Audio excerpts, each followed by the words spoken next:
Welcome to our final chapter.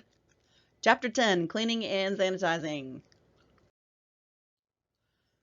So we have different factors that will affect cleaning, anywhere from the types and the condition of the dirt, hardness of the water, and we definitely have hard water here in Florida, the temperature of the water, the surface that it's on, any sort of agitation or pressure that you might use when you are cleaning, and the length of the treatment. All those different things can affect your cleaning power.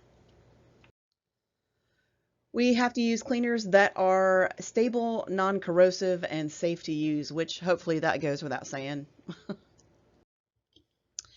Okay, degreasers. Degreasers are great for our purposes because they dissolve grease.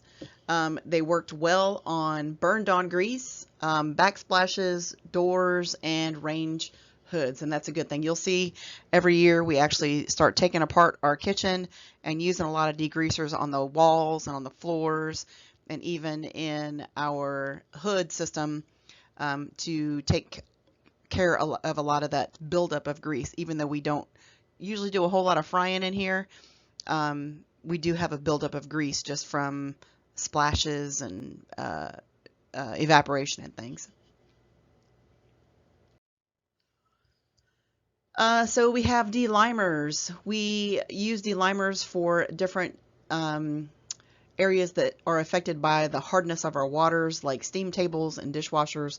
You'll see that we will typically get a buildup of like white things around where the water comes out here, and in our different pots and pans when they're sitting water, just because of the different water hardness, and these delimers do help with that. Then we have abrasive cleaners that have a scouring agent that is used to help scrub hard to remove dirt, and they are effective. They are also used to remove baked on food. However, they can scratch surfaces, so we have to be careful what we use them on. You'll be amazed how much good hot water and a little bit of soap and some thyme will do for baked on yuckiness. So sanitizing. We can sanitize in different ways. One of the ways is through heat. Any water that is above 171 degrees Fahrenheit for 30 seconds. Or we can use a high temp dishwasher. And remember, when we're using sanitizers, it only reduces pathogens to a safe level. This doesn't mean that it's completely gone. It just means they've been reduced to a safe level.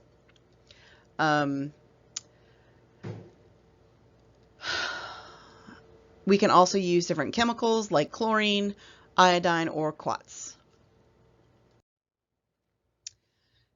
Several factors influence the effectiveness of sanitizers, such as concentration, temperature, contact time, and water hardness, pH levels. It is a mixture of chemical sanitizer and water. The concentration, meaning the amount of sanitizer to add to the water, is critical. Too much water makes the solution weak and useless, and too much may make it too strong and unsafe. It can leave a bad taste on items, or it can actually corrode metal. So it's very careful that you follow manufacturers' guidelines when dealing with different concentrations. So this is an example of what a safe or a guideline for using sanitizer is. It will tell you, for example, that the water temperature for chlorine, the water temperature needs to be above 100 degrees, have a pH less than 10, have a concentration range of 50 to 90 parts per million, and have more than 7 seconds of contact time. So here we have some more examples for using sanitizers like iodine or quartz, and again, read the manufacturer's recommendations. So for cleaning and sanitizing, and this is something that we will harp on in the kitchen ad nauseum, because y'all don't seem to think that removing food or debris is part of the cleaning process, but it is in actuality the first step. You need to remove all food particles from the table, then wash the surface, then rinse, then sanitize and allow it to air dry.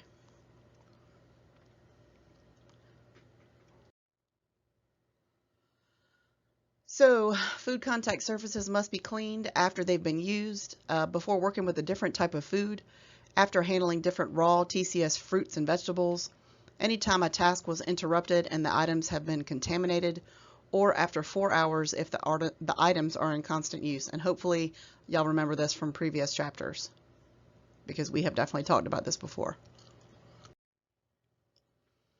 Any sort of equipment that holds and dispenses food, like soft serve yogurt or Coke machines, they're designed to have some sort of cleaning and sanitizing solutions pumped through them. Because they hold TCS food, they must be cleaned and sanitized on a daily basis.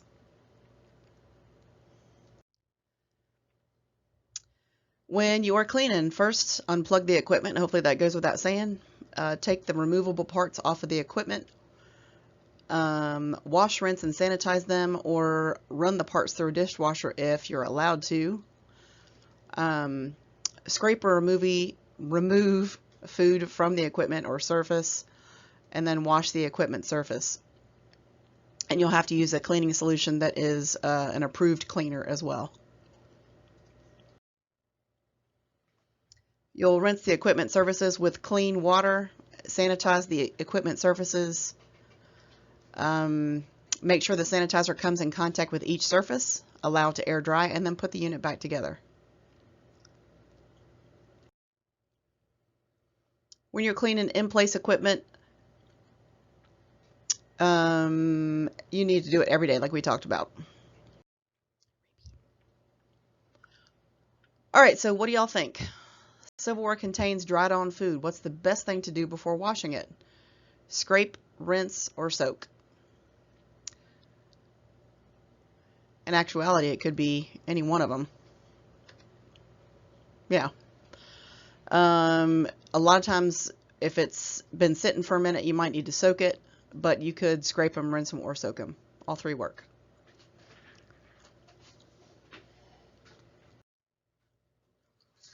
So when we're using machine dishwashers, we have what's called high temperature machines, which means that the final sanitizing rinse must be at least 180 degrees Fahrenheit, and that is what we have here at the Reef. Or we have chemical sanitizing machines that clean and sanitize at a much lower temperature, and then you follow the temperature guidelines by the manufacturer.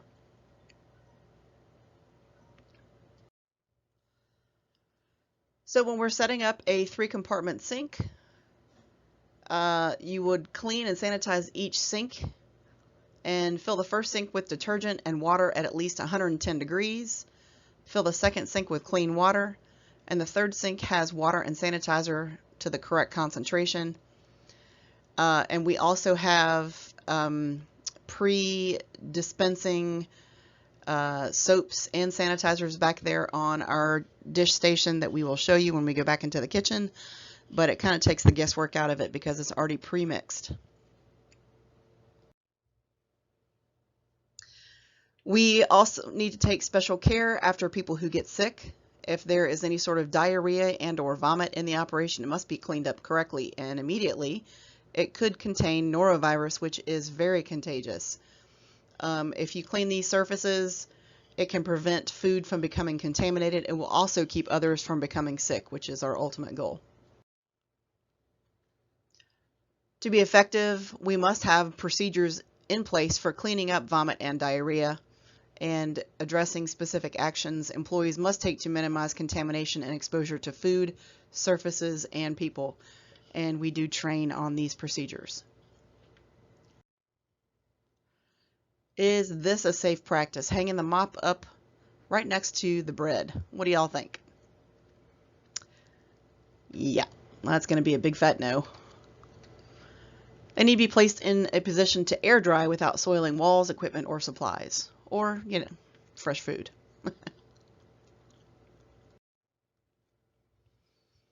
All right, for food service chemicals, we cannot keep chemicals that are not required to operate or maintain the establishments.